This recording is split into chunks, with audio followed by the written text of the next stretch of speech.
Les généralisations du théorème de Rolls sont deux questions très techniques qui tombent souvent en maths approfondie et particulièrement dans les parisiennes, et c'est ce qu'on va traiter ici. Donc première, on a un n qui appartient à une étoile et on a deux réels a et b tels que a est strictement plus petit que b. On a f qui est une fonction de classe Cn sur ab telle que pour tout k appartenant à 0n-1, la dérivée km de a est égale à la dérivée km de b et donc qui vaut 0. Et il faut montrer que la dérivée n s'annule au moins n fois sur AB. Donc comment on fait ce truc-là? On va le montrer par récurrence. Donc on pose notre récurrence, alors notre Pn, attention, parce qu'on voit qu'ici que le n il est présent beaucoup de fois, pour dire qu'il s'annule n fois. Le n il est là, mais en fait il est aussi là. Et il est aussi sur la fonction qui est de classe Cn. Donc il faut bien mettre tout ça dans notre Pn. Soit pour tout n, Pn c'est si f est de classe Cn sur AB, et que quel que soit k appartenant à 0n-1, la dérivée km pris en A égale la dérivée km pris en B égale 0, alors la dérivée n s'annule au moins n fois sur AB. Donc première chose, c'est faire avec 1. Donc si j'ai f qui est une fonction de classe C1, donc tu vois, attention, la classe elle change, sur AB tel que pour tout k appartenant à 0, 1, moins 1, c'est ça, donc c'est-à-dire en fait 0, 1, moins 1, 1, moins 1 c'est 0, donc en fait le k il vaut 0. Donc je remplace juste les k ici par 0. C'est-à-dire f dérivée 0ème de a égale f dérivée 0ème de b égale 0. Donc c'est-à-dire dérivée 0ème, ben, c'est f. Hein. Donc f de a égale f de b égale 0. Ben là je peux utiliser Rolle et dire qu'il existe un c qui appartient à b tel que f' de c égale 0. Sauf que f' de c c'est qui? Ben, c'est la dérivée unième. Donc ça veut dire que f dérivée unième ben, s'annule au moins une fois sur ab, c'est-à-dire en c. Donc P est vrai. Donc maintenant, supposons Pn vrai. Et alors là, attention, il faut montrer que Pn plus 1 est vrai. Donc si on doit montrer que Pn plus 1 est vrai, c'est-à-dire qu'on va partir d'une fonction qui est classe Cn plus 1. Mais à un moment, on va utiliser une fonction qui est de classe Cn. À partir d'une fonction de classe Cn plus 1, où on a quel que soit k qui appartient à 0, n plus 1 moins 1, qui est ça. Et donc il faudra montrer que Fn plus 1 s'annule au moins n plus une fois. Donc je pose ça, je stack, de n plus 1 moins 1, donc je le réécris proprement derrière. K appartenant à 0n. Alors moi j'aime bien l'écrire en deux temps, tu vois, comme ça au moins je suis sûr de ne pas me planter.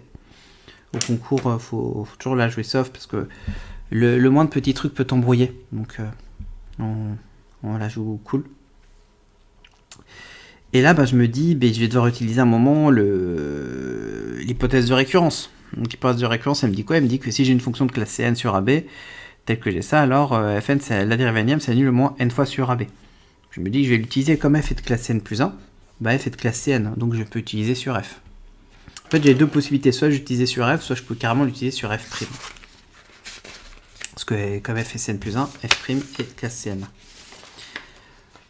J'ai aussi le fait que la dérivée km de a et la dérivée km de b égale 0 pour tout k appartenant à 0 à n-1. Alors tu vas me dire, oui, je l'ai pour plus puisque je l'ai de 0 à n. Ouais, c'est vrai. Mais en fait, moi, j'utilise l'hypothèse de récurrence, donc j'utilise là. En tout cas, avec ça, bah, ça veut dire que la dérivée n s'annule au moins une fois sur AB. Donc si s'annule n fois sur AB, je peux poser les xi, qui sont les n réels, sur lesquels ça s'annule. Et je les classe par ordre strictement croissant. Et effectivement, je peux les faire croissants, parce que ils sont distincts, puisqu'ils s'annulent au moins n fois. Donc il y en a au moins n. Donc j'ai Cn là, donc x1, x2 jusqu'à xn. Mais tu vas me dire, alors c'est là où on arrive sur le truc qui est intéressant. Ici, j'avais valable pour 0 à n, et tu vas me dire, ouais, mais on les a utilisés que pour 0 à n moins 1. Et ouais, c'est maintenant qu'on l'utilise pour n, parce que derrière, comme c'est pour n, j'ai aussi pour n, donc c'est-à-dire que j'ai la dérivée n pris en a qui est égale à la dérivée n pris en b qui vaut 0. Donc j'avais, ici j'en avais n, mais en fait j'en ai deux autres. Et là, lui, j'ai le posé que c'est x0.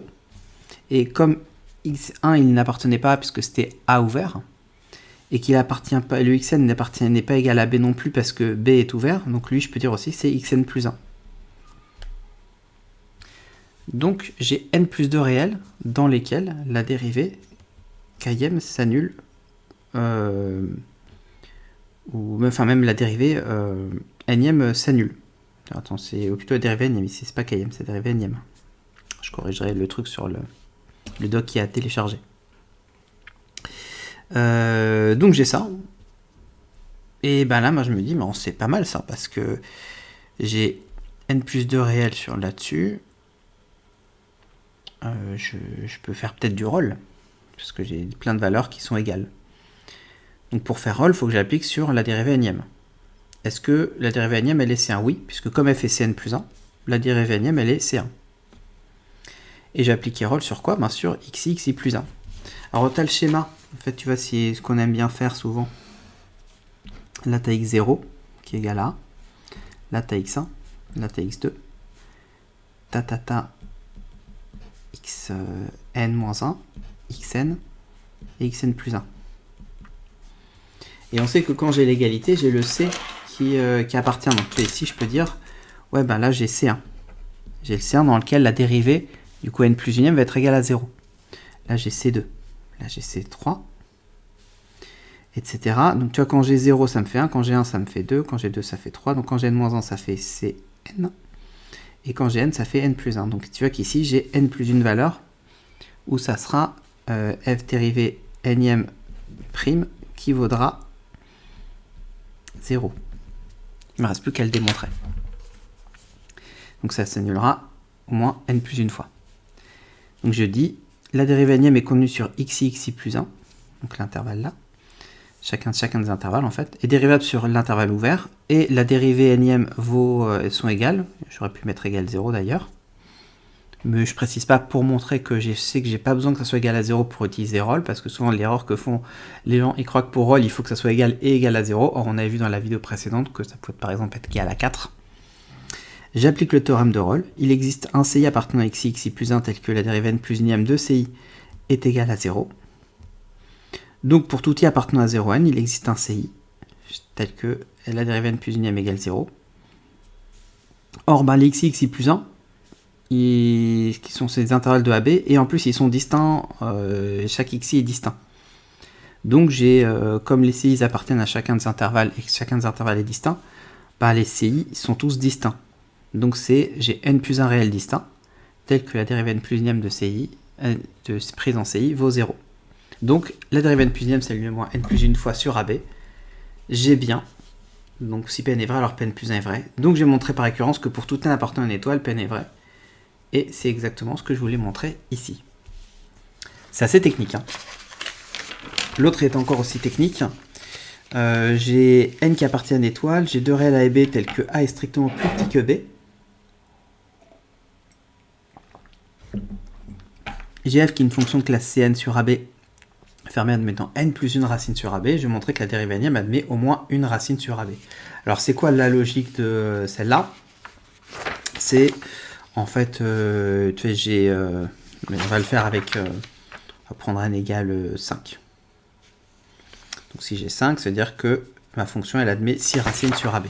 Tu vois là j'ai A, j'ai B, et j'ai mes 6 racines. x1, x2, x3, x4, x5 et x6. Ça c'est avec f. Maintenant quand j'ai f', bah, comme c'est des racines, f du x1, f du x2, f du x3, f du x4, f du x5, f du x6, ça vaut 0. Donc je peux utiliser roll.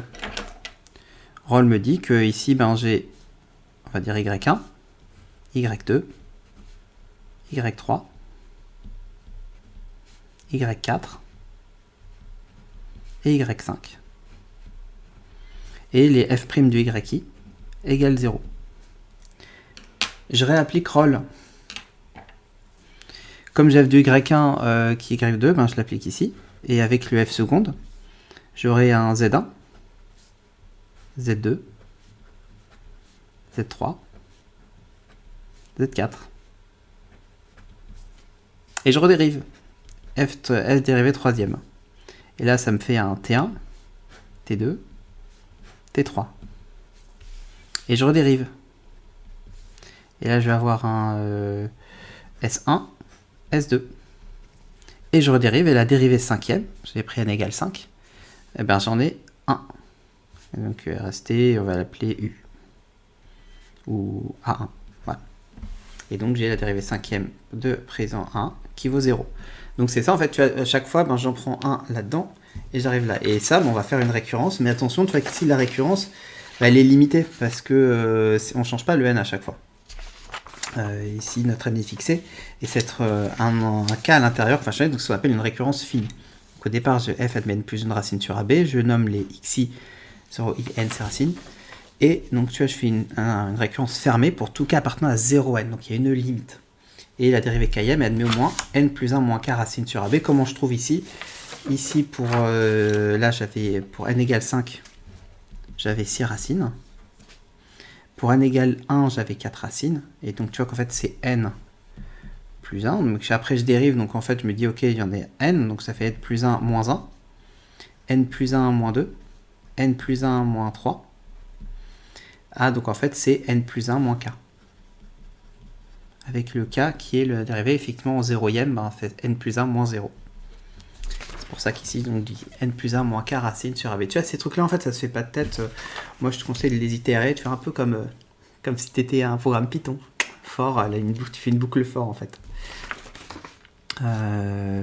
Donc, je fais donc P0. Donc, P0, c'est quoi? C'est la dérivée 0e admet au moins n plus une racine sur ab. Bref, dérivée 0e, c'est f. Et donc, par définition, on a dit que ça admettait au moins n plus une racine sur ab. Donc, c'est gagné. P0 est vrai. Et alors là, attention, dans mon hérédité, quand je fixe le k, je dis pas k appartient à 0n, parce que oublie pas que je dois prouver que pk plus 1 est vrai. Or, si je pose k appartient à 0n, et que k vaut n, ben pk plus 1 c'est pn plus 1, donc ça marche pas. Donc, qu'est-ce que je dois faire? Parce que mon but c'était de m'arrêter à la dérivée nème. Donc, qu'est-ce que je fais? Ben, je dis k appartient à 0n moins 1. Et dans ce cas-là, c'est bon. Et pourquoi c'est bon? Parce que je sais qu'n appartient à une étoile, donc j'ai bien n-1 qui est plus grand que 0, puisque c'est plus grand que 1-1. Donc tout va bien, je suppose pk vrai. Donc j'ai fk qui admet n plus 1 moins k racine sur ab, donc c'est les xi qui vont donc i entre 1 et n plus 1 moins k. Je les ai classés par ordre strictement croissant, ils sont distincts, donc ils sont stricts. Ben je prends maintenant un i qui appartient à 1 n moins k. Pourquoi? Parce qu'en fait, moi, ce que je veux, c'est faire des intervalles xi, xi plus 1. Donc, il faut que le i plus 1, le i, il faut qu'il soit bien plus grand que le premier, donc il soit plus grand que 1. Mais il faut que le i plus 1, bah, lui, il soit plus petit que le dernier, donc plus petit que n plus 1 moins k. Donc, le i plus 1, plus petit que n plus 1 moins k. J'enlève le 1, c'est-à-dire que le i, il doit être plus petit que n moins k. C'est pour ça que je prends un i qui appartient à 1 n-k. Est-ce que j'ai le droit? Oui. Pour qu'il faut être sûr que n-k soit plus grand que 1. Ben, comme k il est plus petit que n-1, ben, n-k, moins 1, il est plus grand que 0. Donc n-k est plus grand que 1. Donc tout va bien, tout colle. Toujours bien de vérifier ça. Là, c'est alert trigger. Tu montres au correcteur. Je suis très rigoureux. Tu vas me dire c'est chaud, mais c'est un exo que tu es censé avoir fait. Donc tu es censé connaître justement toutes ces petites ruses de renard de rédaction. C'est à ça que sert la vidéo à regarder. Sinon, ben, tu la regarderais pas. Mon intervalle appartient bien à B. La dérivée km est contenue sur cet intervalle et dérivable sur l'intervalle. Donc, ben, j'applique le théorème de Rolle. En fait, tu vois, je le fais, ce que je t'ai mis ici, mais à l'échelle d'un xi, xi plus 1. Donc ici, le xi, xi plus 1, ça serait par exemple cet intervalle, tu vois. Donc, il existe un ci qui appartient à xi, xi plus 1 tel que la dérivée km dérivée de ci vaut 0. Donc, c'est fk plus 1. Donc, pour tout l'i appartenant à n-k, bah, il existe un c appartenant à xi, xi plus 1 tel que la dérivée k plus unième présent ci vaut 0. Donc, ça admet combien de racines au final? Au moins combien de racines? Ben, ça en admet dernier, moins premier plus 1, n-k moins 1 plus 1. Et donc, ça veut dire que ça en admet n-k racines. Mais c'est pas ce que je voulais, parce que je voulais le présenter. Enfin, c'est ce que je voulais. Mais je voulais la présentation où je fais ici n plus 1 moins k racine. Ah non, non pardon. Il faut que j'en ai n plus 1 moins entre parenthèses k plus 1 racine. Ce que je veux avec k plus 1. Donc, est-ce que je sais ce que j'ai? Bah oui, puisque n plus 1 moins k plus 1, c'est n plus 1 moins k moins 1. Mais donc, plutôt que de faire n moins k, je vais l'écrire sous la forme n plus 1 moins entre parenthèses k plus 1 racine sur ab pour bien montrer que si j'ai pk qui est vrai, alors pk plus 1 est vrai. D'après Edesi, on a montré par récurrence pour tout k appartenant à 0n, pk est vrai. Et là, donc, je ne conclue pas encore, parce que moi, on rappelle que notre objectif, c'était de le montrer que c'était vrai pour n. Donc, bah, j'enfonce la porte. Vu que c'est vrai pour tout cas appartenant à 0n, bah, fortiori, c'est vrai pour n. Donc, la dérivée nème admet n plus 1 moins n racines. Et donc conclusion, la dérivée énième admet au moins une racine sur AB. C'était assez technique, les rédactions de cet exo sont très techniques, donc c'est pour ça que je te conseille vivement de télécharger le document sur les fonctions où il y a justement les rédactions de ça, et en fait il y a plein d'autres exos aussi. Et ça te permettra de bien les refaire. Faut pas hésiter à refaire ces exos-là 2 fois, 3 fois, comparer avec la rédaction, voir si tu as bien pensé à tout, parce que tu as plein de détails. Et comme c'est des exos qui tombent dans les parisiennes, ils te cherchent sur ces détails, parce que comme c'est un exo super classique, la moindre erreur, paf, c'est sanctionné. J'espère que ça t'a plu. N'hésite pas à partager cette vidéo à tes potes, à ta classe, à liker, à commenter. Et je te dis à bientôt pour une prochaine vidéo sur un autre thème.